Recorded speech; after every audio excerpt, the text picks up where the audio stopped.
While I was fighting for my life in intensive care, my family was basking in Hawaii, spending my last savings. So I decided to take action. When they returned, they found something near the house that made them call me 73 times. Before we continue, please subscribe to the channel and write in the comments what time it is where you are now. My eyes snapped open to blinding white light. Panic hit first. Where was I? Sharp tubes scraped my throat. Wires clung to my chest like spider webs. I tried to sit up, but my body felt like it belonged to someone else. The room spun. Machines beeped frantically around me. This wasn't my bedroom in the mountains. This was sterile, cold, wrong.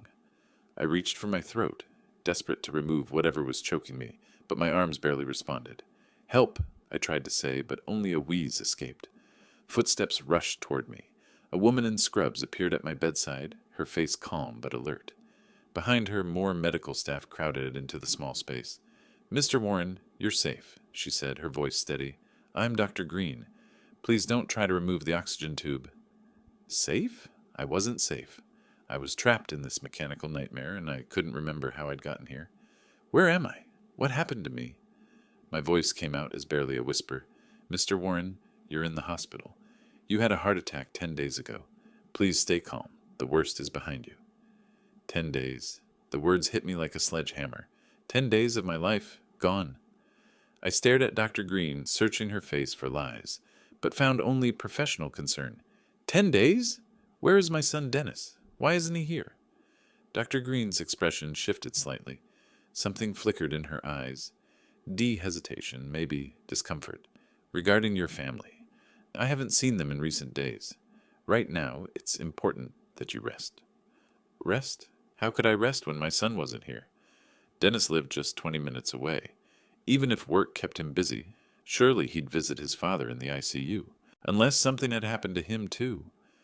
The machines around my bed continued their electronic symphony. Through the window, I could see snow-capped peaks in the distance. The familiar silhouette of the Colorado Rockies. At least I was still in Evergreen. Dr. Green checked the monitors, making notes on a tablet. Her movements were efficient, practiced. How many patients like me had she seen? How many confused old men waking up from medical nightmares? Your heart rhythm is strong, she said, looking back at me. Your body went through significant trauma, but you're responding well to treatment. I tried to process this information. A heart attack. At 67, I'd always prided myself on my health. 40 years in the mines had kept me strong, and retirement hadn't slowed me down much. But apparently my body had other plans. I need to call Dennis, I said. Your personal effects are in the hospital safe. Once you're a bit stronger, we can arrange for you to use your phone. Personal effects. Like I was already dead. The thought chilled me more than the hospital air conditioning. The next few hours passed in a blur of medical tests and careful monitoring. Nurses came and went, checking my vitals, adjusting medications. Each time someone entered the room, I hoped it might be Dennis. Each time, disappointment settled deeper in my chest. By afternoon, the initial panic had faded, replaced by a different kind of anxiety. Where was my family? Dr. Green's evasive answer troubled me. In all my years, Dennis had never been the type to abandon responsibility. Even as a kid, he'd been reliable, dutiful. Maybe he didn't know about the heart attack. Maybe the hospital hadn't been able to reach him. That had to be it. I watched the mountain shadows lengthen through my window as evening approached. Tomorrow, I decided. Tomorrow I'd insist on getting my phone back. I'd call Dennis myself, clear up this misunderstanding. The nursing staff prepared me for sleep, dimming the lights and reducing the constant chatter of medical equipment. But sleep felt impossible. 10 days. I'd lost 10 days of my life, and my son was nowhere to be found. Something wasn't right. 5 days had transformed me from an invalid into something resembling a human being again. I could sit up without the world spinning. My voice had returned to its normal, gravelly tone, instead of the whispered rasp that had embarrassed me earlier. Dr. Green entered for her afternoon rounds, tablet in hand, wearing the same professional smile that had greeted me every day since I'd awakened. "How are we feeling today, Mr. Warren?" "Much better," I said, and meant it. The fog in my brain had lifted. My hands were steady. Even my appetite had returned, though hospital food left much to be desired. She went through her routine examination D, checking my pulse, listening to my heart, reviewing the monitors that had become my constant companions. Her expressions remained neutral, but I'd learned to read the subtle signs of satisfaction in her movements. Your indicators have improved significantly, Mr. Warren. Your heart is recovering well. I think we can discharge you in 2 or 3 days. Relief flooded through me. Home, my own bed, my own kitchen, my familiar surroundings in the mountain house I'd shared with Martha for 35 years. That's wonderful news, Doctor. What about my phone? I need to contact my son. Here it is. The nurse brought it from your personal effects. You can use it now, but don't overexert yourself.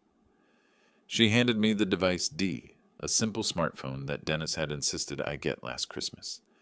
At the time, I'd grumbled about unnecessary technology, but now it felt like a lifeline to the world I'd been cut off from for 15 days. The screen lit up at my touch. Battery at 12%, but functional. The notification icons showed missed calls and messages, but I didn't want to check them in front of Dr. Green. This conversation with Dennis needed to be private. Thank you, I said, clutching the phone carefully. You've taken excellent care of me. That's what we're here for. Your recovery has been remarkable for someone your age. Keep taking your medications as prescribed. Follow up with your cardiologist next week and avoid any strenuous activity.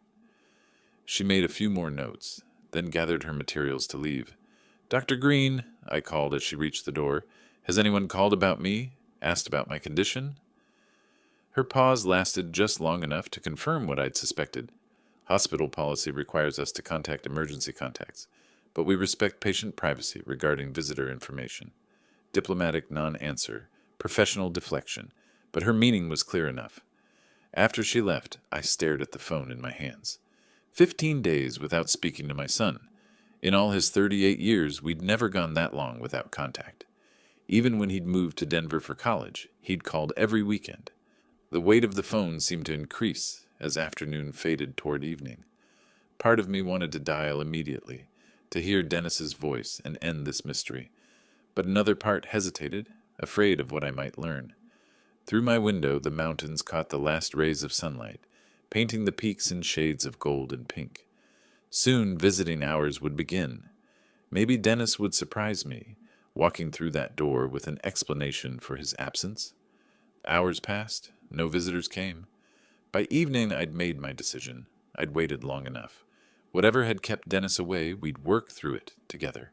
That's what families did. I settled back into my pillows, phone charged and ready.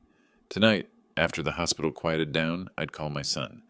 The hospital had settled into its nighttime rhythm. Hallway lights dimmed to a soft glow.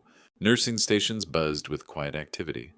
I'd been rehearsing this conversation for hours, imagining Dennis's relief at hearing my voice, his explanations for the long absence. My hands trembled slightly as I selected his number from my contacts. 15 days, the longest we'd ever gone without speaking. The phone rang once, twice. On the third ring, his familiar voice answered, "Dad?" Joy flooded through me at that single word. He was safe, alive, available. "Dennis, finally!" "Where are you, son? I haven't had contact with you for 15 days. Why didn't you visit the hospital?" My excitement made the words tumble together. I wanted to tell him everything, the fear, the confusion, the medical staff who'd taken such good care of me. "Listen, Dad, I can't talk long right now. Pris and I are in Hawaii. I took some money from your stash in the basement for tickets. You understand, we needed a vacation." The words hit me like physical blows. Hawaii. Vacation. My money. "What? Hawaii? 15 days ago I was dying in the ICU and you were flying off on vacation." Background sounds filtered through the phone connection, ocean waves, distant music, the carefree atmosphere of a tropical resort. While I'd been fighting for my life, attached to machines, wondering if I'd survive another day. "Don't be so dramatic, Dad. You can see you're alive. Listen, international calls are expensive here. We'll talk when we get back in a week." The line went dead. I stared at the phone, unable to process what had just happened. The cheerful sounds of Hawaii still echoed in my memory, D waves lapping against beaches while I'd struggled to breathe through tubes. My money. He'd stolen my money. The emergency fund I'd kept in the basement, saved from decades of mine work, set aside for real emergencies, medical bills, home repairs, end-of-life expenses, money I'd planned to leave him someday when I no longer needed it. He'd taken it for a vacation, while his father lay unconscious in intensive care. The phone trembled in my grip. 15 days of wondering where he was, if something terrible had happened to him. 15 days of nurses asking about family, doctors making gentle inquiries about visitors, the embarrassment of being the patient nobody came to see. All while Dennis sipped tropical drinks, and his wife posted Instagram photos from paradise. My heart monitor began beeping faster, responding to the surge of emotions I couldn't control. Betrayal cut deeper than any physical pain I'd endured. This wasn't the son I'd raised, the boy who'd helped me through Martha's cancer, who'd called every weekend from college. This was a stranger who'd stolen from his dying father. The mountains outside my window looked different now, darker, more forbidding. The familiar peaks that had comforted me for 67 years now seemed like prison walls, trapping me with this horrible knowledge. Dennis would return in a week, expecting everything to be normal, expecting his father to understand, to forgive, to pretend that 15 days of abandonment during a medical emergency was acceptable behavior. But something had changed in me during that phone call. Something fundamental had shifted, like tectonic plates beneath the mountains. I wasn't the same man who'd collapsed with a heart attack 15 days ago. The dial tone droned in my ear long after Dennis had hung up. I held the phone against my chest, feeling my heart pound against the plastic case. The machines around me continued their electronic symphony, but everything else had gone silent. 15 days. 15 days I fought for my life, and he didn't even call to find out if I was alive. Instead, he went into my stash and flew off to have fun. I set the phone on the bedside table with shaking hands. The hospital room felt smaller now, the walls pressing closer. Through the window, Evergreen's mountain peaks stood like silent sentinels against the star-filled sky. Sleep was impossible. Every time I closed my eyes, I heard ocean waves in the background of Dennis's voice, casual, dismissive, like talking to an inconvenience, rather than the father who'd raised him alone after Martha died. The night stretched endlessly. Nurses made their rounds, checking monitors, adjusting IV drips. I pretended to sleep, but my mind was racing through 30 years of memories. 30 years I've been pulling him out of trouble. When he got fired from the auto dealership, I paid 3 months of his mortgage. When he drank away his Christmas bonus, I gave him money for utilities so Pris wouldn't leave him. Every crisis, every mistake, every poor decision, I'd enabled it all. The pattern was so clear now. Dennis would call with a sob story, I'd write a check, and he'd disappear until the next crisis. Martha used to warn me about it before she passed. "You're making him weak, Percy," she'd say. "A man needs to face consequences." But I hadn't listened. I'd kept rescuing him, kept believing he'd eventually grow up and become responsible. Now I understood the truth. He saw me as an ATM, a backup plan, someone who'd always be there to clean up his messes while he lived his carefree life. Well, no more. The anger built slowly through the night, transforming from hurt into something colder, more calculating. By the time dawn light began filtering through the mountain peaks, I'd made my decision. No, enough being a fool.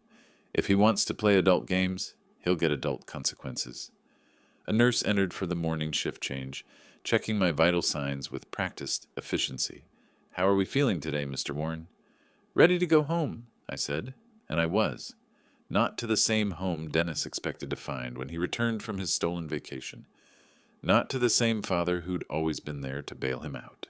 I was ready to teach my son what real consequences looked like. Dr. Green's final examination confirmed what I already knew. My body had healed enough to function outside these sterile walls. The discharge paperwork felt symbolic as I signed each page with steady hands. "Remember, Mr. Warren, no strenuous activity for at least 2 weeks. Take your medications exactly as prescribed, and call immediately if you experience chest pain or shortness of breath." I nodded, pocketing the pill bottles and instruction sheets. My few personal belongings fit in a small bag. Wallet, phone, the clothes I'd worn 17 days ago when the ambulance brought me here. The taxi ride through Evergreen's familiar streets felt surreal. Everything looked exactly the same, but I was seeing it through different eyes. The mountains, the pine forests, the small-town charm. It all belonged to a life I'd lived before. I understood what my own son thought of me. 20 minutes later, we pulled into the driveway of 2847 Maple Grove, the house I'd shared with Martha, where I'd raised Dennis, where I'd planned to spend my remaining years in peace. The key still worked. The front door swung open to silence. Inside, evidence of their hasty departure scattered throughout the rooms. Dirty dishes in the sink. Pris's makeup scattered across the bathroom counter. Dennis's work clothes draped over the bedroom chair. They'd left in a hurry, eager to catch their flight to paradise. The basement stairs creaked under my weight as I descended to check the damage. Behind the water heater, where I'd kept my emergency fund for 15 years, the loose floorboard had been pried up carelessly. The metal box that had contained $8,000 in cash lay empty, tossed aside like garbage. $8,000. My backup plan for medical emergencies, home repairs, funeral expenses, gone. But as I stood in that violated basement, something unexpected happened.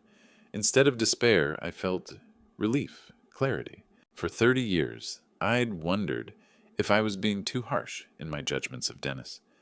Maybe he really was trying. Maybe the failures weren't entirely his fault. Maybe I expected too much. Now I knew better. I climbed back upstairs and found Tom Reed's business card in the kitchen drawer. Tom had handled the paperwork when Martha and I bought this house 30 years ago. He'd built a solid reputation in Evergreen's real estate market. My fingers were steady as I dialed his number. Reed Realty, Tom speaking. Tom, this is Percy Warren. I need to urgently sell the house on Maple Grove as quickly as possible. A pause. Percy, you just got out of the hospital. Maybe you should rest first. Think everything through. No, Tom. I need investor buyers. Cash. Maximum speed deal. Do you have such clients? Well, yes. There are several. But this is a serious decision, Percy. Are you sure? More than sure. Can we start tomorrow? Another pause. Tom's professional instincts were warring with his concern for my health. If you're certain, yes, I have 3 investors who might be interested. Properties in your neighborhood have been selling well. But Percy, this is your family home. Have you discussed this with Dennis? Dennis is traveling. I'm handling this myself. All right, then. I'll make some calls tonight. Set up showings for early next week. You'll need to have the place looking its best. After I hung up, I sat in Martha's old chair and looked around our living room. By the time Dennis returned from Hawaii, this house would belong to someone else. His childhood home, his inheritance, his safety net. Gone. Just like my $8,000. Just like 15 days of my life while I fought to survive. Some lessons I realized could only be learned the hard way. The alarm clock's harsh buzz pulled me from restless sleep at 6 a.m. My first night back in my own bed had been fitful, interrupted by chest pain and the weight of what I'd set in motion. But when I sat up and looked around the bedroom I'd shared with Martha for decades, determination replaced discomfort. 4 days until Dennis returned. 3 days to prepare for Tom's investor showings. The phone rang as I finished my morning coffee. Percy, how are things going with the preparation? Tom's voice carried professional concern. I surveyed the living room with critical eyes. Dust on the mantelpiece. Scuff marks on the hardwood floors. The general wear that accumulates when a house becomes just a place to eat and sleep rather than a home. Almost ready. When is the first showing? Tomorrow after lunch. Are you sure everything's ready? You sound tired. I was tired.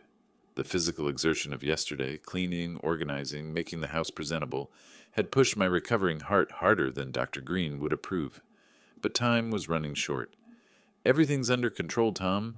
The main thing is speed. After hanging up, I got to work. The living room came first. I moved furniture to vacuum underneath, wiped down every surface, touched up scuff marks with paint I found in the garage. My chest ached after 20 minutes, forcing me to rest on the couch until the discomfort passed. But I kept going. The kitchen required more effort.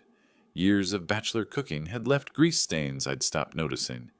I scrubbed them away methodically, replaced the burned-out light bulb over the sink, tightened the loose handle on the cabinet door that had annoyed Martha for years.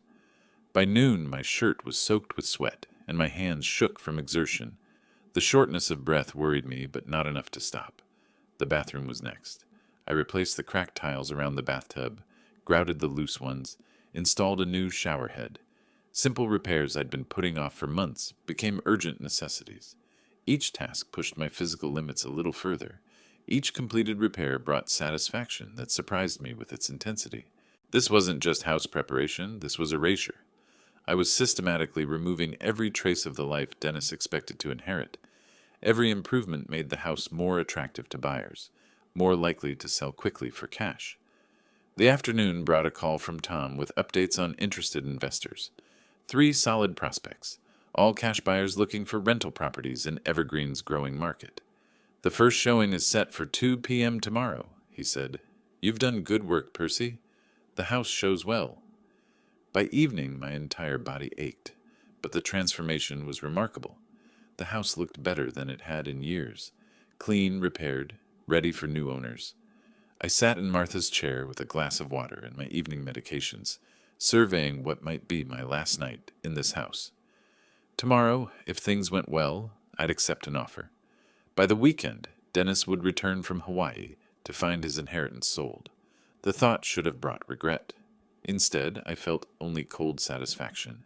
Some bridges needed to be burned completely.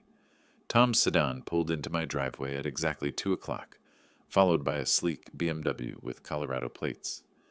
Through my kitchen window, I watched a woman in an expensive suit emerge from the passenger seat. Polished, professional, carrying a leather portfolio that probably cost more than my monthly pension. My stomach tightened. Everything depended on the next hour. "Percy, meet Sarah Collins," Tom said as I opened the front door. "She specializes in residential investment properties throughout the Front Range." Sarah's handshake was firm, businesslike. Her eyes immediately began cataloging details. The fresh paint on the porch railing, the new welcome mat, the gleaming front windows I'd spent yesterday morning cleaning. "Lovely location," she said, though her tone suggested she was already calculating rental income potential rather than appreciating the mountain views. The tour began in the living room. I'd arranged the furniture to maximize space, removed family photos that might make the house feel too personal for an investor's vision. Sarah took notes on her tablet, measuring rooms with a laser device, checking the condition of hardwood floors I'd spent 2 days refinishing. "Original oak throughout," Tom highlighted. "Percy's maintained this place beautifully." Sarah nodded absently, running her finger along the windowsills I'd scrubbed clean, testing the ceiling fan I'd repaired, opening and closing the closet doors I'd rehung properly. Everything I'd pushed my recovering body to accomplish over the past 3 days. In the kitchen, she examined the updated fixtures, the new backsplash tiles I'd installed despite the chest pain, the spotless appliances. Her expression remained neutral, professional. "The bones are solid," she admitted, checking the water pressure at the sink, "but the market's been challenging lately." My heart rate increased, though whether from anxiety or physical exertion I couldn't tell. The basement inspection worried me most. This was where Dennis had ransacked my savings, where evidence of his betrayal lived in the torn-up floorboards I'd repaired. But Sarah simply noted the furnace condition, the electrical panel upgrades, the dry foundation walls. Back upstairs, she settled into Martha's chair, my thinking chair, and opened her portfolio. "The house is in decent condition, but your price doesn't match the current market. I can offer 40% less." The number hit like a physical blow. 40%. That wasn't negotiation. That was insulting. "That's too low for such a house," Sarah shrugged, closing her portfolio with a snap. "Then look for another buyer. Good luck." She was standing, shaking Tom's hand, walking toward her BMW before I could fully process the rejection. Professional, efficient, completely indifferent to the desperation she'd probably sensed but chose to exploit. Tom lingered after her departure, his face creased with concern. "Percy, don't be discouraged. This is normal for the first showing. Tomorrow we'll try with another client." Tomorrow. Dennis would return tomorrow evening, expecting to find his childhood home waiting like a safety net he could continue abusing indefinitely. Instead, he'd find... what? A father who'd failed to even sell the house he'd threatened to sell? "Who's the next client?" I managed. "Robert Chen. Different type of investor, more reasonable, less predatory. He appreciates quality over quick profits. After Tom left, I sat in my thinking chair and stared at the mountain peaks, visible through windows I'd cleaned with my own hands. 40% less. The insult stung almost as much as the practical failure. But I wasn't done yet. The silence felt heavier after Tom's departure. I remained in Martha's chair, watching afternoon shadows stretch across floors I'd polished until my back screamed in protest. 40%. The number kept echoing in my mind like a taunt. Dennis would return tomorrow evening. 24 hours to salvage a plan that had taken everything I had left. The house around me felt different now. Not like a home I was preparing to sell, but like a fortress under siege. Every improvement I'd made, every hour of painful labor, every compromise with my recovering heart's limitations, all rejected with casual indifference. But Sarah Collins had taught me something valuable. She'd shown me the difference between what I wanted and what the market would bear, between justice and revenge, between principle and practicality. The phone felt heavy in my hands as I dialed Tom's number. "Tom, I need results tomorrow. I'm ready to lower the price by 20%. A pause. I could hear him recalculating, reassessing the property value in light of my newfound flexibility. "That's much more realistic. I have an investor who's looking for exactly this type of property. He can pay cash." Cash. The magic word that made everything else negotiable. Cash is perfect. When can he look?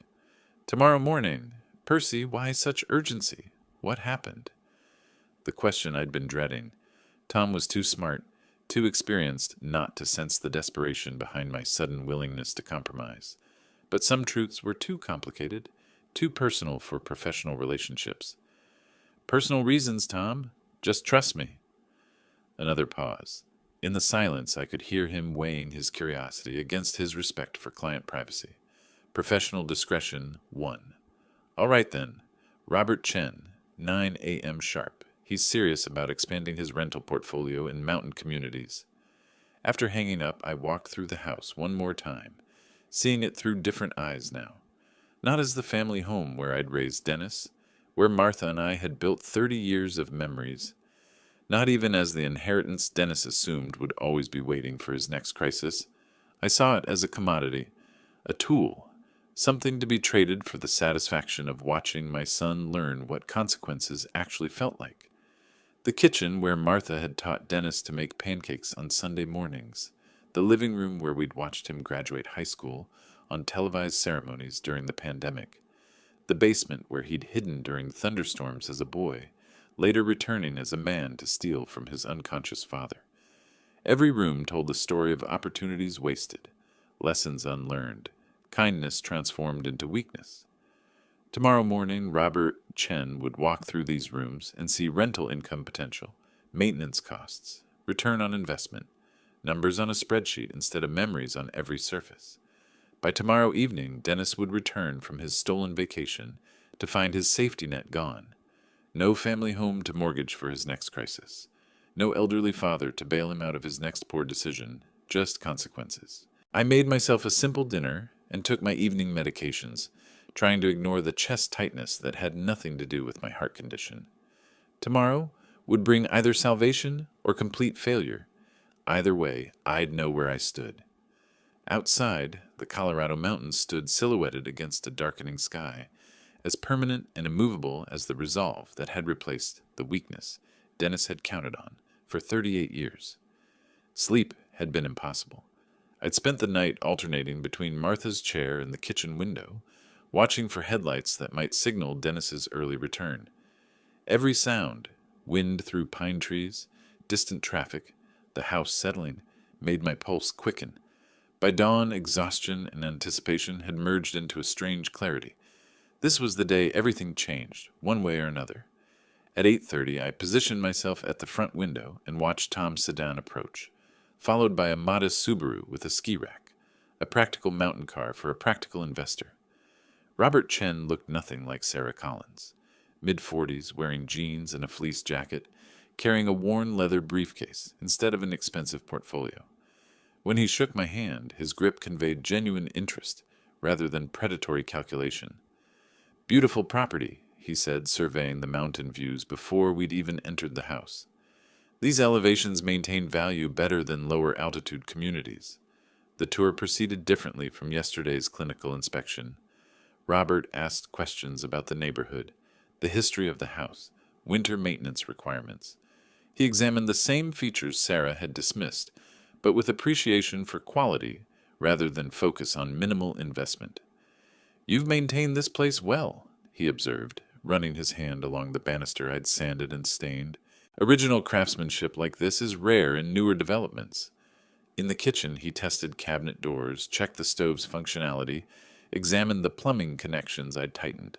His movements suggested someone who understood both construction and rental property management. "The layout works well for families," he noted. "Mountain communities need more quality rental options." The basement inspection went smoothly. Robert focused on mechanical systems, storage capacity, and structural soundness rather than searching for flaws to exploit in negotiations. Back in the living room, he settled onto the couch and opened his briefcase, not for documents, but for a calculator and measurement notebook filled with handwritten observations. "I like the house. Location is excellent. Condition is decent too. I can pay cash, but let's reduce the price another 10%. 10%. Reasonable. Fair even. Is this your final offer?" "Final. And I can close the deal by end of week." End of week. Dennis would return tonight to find his inheritance already sold, the paperwork in motion, his safety net legally dissolved. "Deal! Tom, prepare the documents."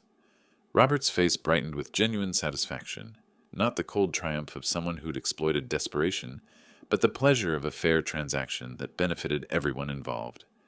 "Excellent. Tomorrow we'll start the paperwork." The handshake felt like an ending and a beginning simultaneously. Tom beamed with professional relief, already making notes about title companies and closing schedules. After they left, I stood in the center of my living room, soon to be Robert Chen's rental property, and felt something I hadn't experienced since Dennis's phone call from Hawaii: complete satisfaction. Not the bitter satisfaction of revenge, but the deeper contentment of a plan executed successfully despite obstacles. I'd adapted when rigidity would have failed. I'd compromised when stubbornness would have cost everything. Most importantly, I'd proven, to myself as much as to Dennis, that this old man still had teeth when pushed too far. The afternoon stretched ahead like a gift. Hours to savor anticipation before the confrontation that would reshape our relationship permanently. Dennis would arrive, expecting the same weak father who'd always been there to clean up his messes. Instead, he'd find a stranger who'd learned the difference between kindness and foolishness. Tom's office smelled like fresh coffee and leather chairs, the scent of successful deals and satisfied clients. I arrived early, carrying a manila folder with my identification documents and banking information, ready to transform promises into legal reality. "All documents are ready. Tomorrow we'll sign the main agreement." Tom spread the preliminary papers across his polished desk, pointing to signature lines with professional precision. Each page represented another nail in Dennis's coffin of assumptions about inherited security. "Excellent. And I'll receive the cash immediately." "Yes, the buyer will bring a bank check." I signed each document with steady hands, my signature flowing as smoothly as it had 30 years ago when Martha and I first bought this house. Full circle, except this time I was choosing freedom over family obligation. The next 2 days blurred together in systematic preparation. Room by room, I packed Dennis and Pris's belongings with methodical efficiency.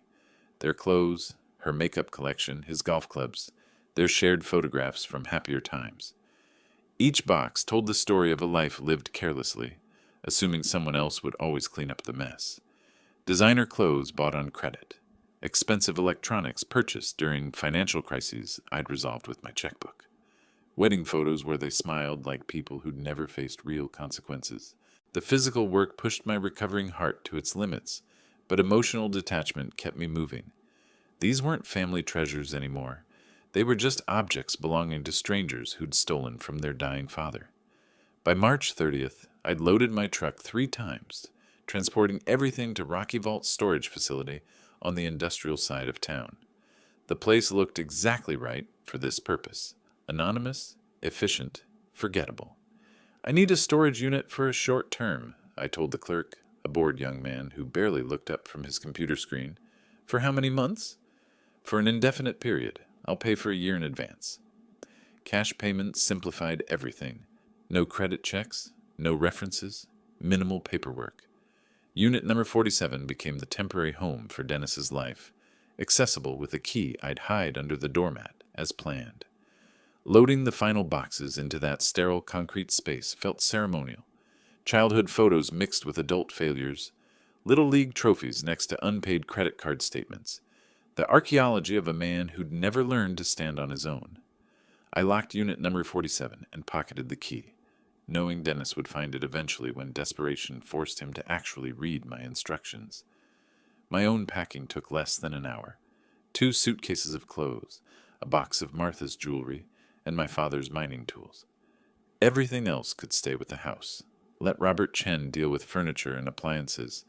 The moving truck I'd rented sat loaded and ready outside the empty house. Tomorrow, after the final papers were signed, I'd drive to the small apartment I'd rented in Willow Creek, a place Dennis would never think to look, in a town where nobody knew our family history. Standing in the doorway of the house where I'd raised my son, I felt no sadness, only the satisfaction of a job well done and justice properly served. Some lessons required complete destruction of old patterns before new growth could begin. The morning felt different, crisp with possibility rather than heavy with obligation. I arrived at Tom's office carrying the keys to 2847 Maple Grove for the last time, ready to sign away 30 years of family history without a backward glance. Robert Chen sat across from me at the conference table, his cashier's check already prepared and waiting. The amount was exactly what we'd agreed, enough to secure my independence and prove my point without leaving me wealthy. That's it, Percy. The house is officially sold. Tom's ceremonial tone carried genuine satisfaction. He'd earned his commission through professional competence, helping a client achieve goals he didn't fully understand, but respected enough not to question. Thank you for everything, Tom. You helped tremendously. The gratitude was real. Without Tom's expertise and discretion, this plan would have remained just an angry old man's fantasy instead of executed justice. What will you do now? Where you move on? Tom's curiosity was natural, professional. In 30 years of knowing me, he'd probably never seen me make such a dramatic life change. I have a plan, don't worry. Mystery served my purposes better than explanation. The fewer people who knew my new address, the better Dennis would learn to accept permanent consequences. The bank visit took longer than expected, converting a large cashier's check into cash-raised eyebrows, and required additional identification. But by noon I walked out with enough bills to fund my new life comfortably. The house waited for me, completely empty except for the note I'd been composing mentally for days. I'd written and rewritten the words in my mind, crafting each sentence to deliver maximum impact while maintaining dignity. The kitchen table, Martha's favorite spot for serious conversations, seemed like the right place for my final communication with Dennis. I sat down with a legal pad and began writing in careful handwriting. Dennis, when you read this, the house has already been sold. Your belongings are in storage unit number 47 at Rocky Vaults. Key is under the doormat. Don't try to find me. It's pointless.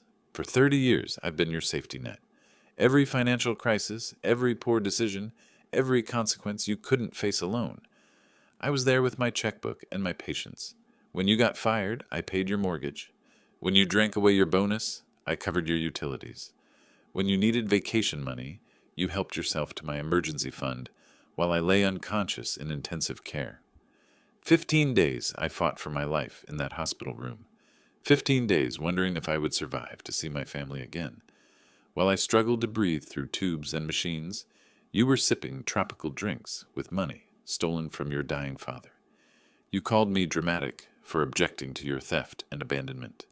You hung up on me because international calls were expensive. You treated my near-death experience like an inconvenience to your vacation schedule. Now you'll understand what it means to have no safety net, no father to bail you out, no family home to mortgage for your next crisis. You're 38 years old. It's time you learned to face consequences like an adult. Don't contact me. Don't look for me. Don't expect reconciliation or forgiveness. This isn't cruelty, it's education. The School of Hard Knocks has officially opened, and tuition is everything you took for granted. Your mother would be ashamed of what you've become. I'm ashamed I enabled it for so long. Learn to stand on your own 2 feet, Dennis. It's never too late to become the man I hoped you'd be. I signed it simply, Percy Warren, and left it propped against the sugar bowl where Dennis would definitely see it. Walking through the empty rooms one final time, I felt only relief. No ghosts of family dinners or Christmas mornings haunted these bare walls. Just the echo of my footsteps moving toward a future built on self-respect instead of family obligation. The front door closed behind me with a satisfying click. Sunlight streaming through unfamiliar windows woke me at dawn. For a moment, I forgot where I was. The ceiling was different. The sounds outside my bedroom were new. Then memory flooded back, bringing satisfaction instead of confusion. I was free. My new apartment in Willow Creek was modest but sufficient. 2 bedrooms, a small kitchen, mountain views from the living room window. Everything a 67-year-old man needed to live comfortably without the weight of family drama pressing down on his shoulders. Coffee tasted different here. Better, somehow. The simple pleasure of morning routine without wondering when the next crisis would arrive, when the next desperate phone call would interrupt my peace. At exactly 9:30, my phone began buzzing. The screen showed Dennis's name and number, followed immediately by another call, then another. I let them all go to voicemail, watching the missed call counter climb, with scientific fascination. By noon, the number had reached 73. 73 calls. I guess they finally understand what it means to be left with nothing. I scrolled through the call log, noting the timestamp progression. The first few calls came 20 minutes apart. Probably Dennis trying the house phone, then my cell, then calling back casually. By hour 2, the intervals shortened to 5 minutes. By hour 4, constant desperation. The voicemails painted a predictable picture without my needing to listen. I could imagine Dennis's voice progressing from confusion to anger to panic to pleading. Pris probably grabbing the phone to add her own brand of entitled outrage.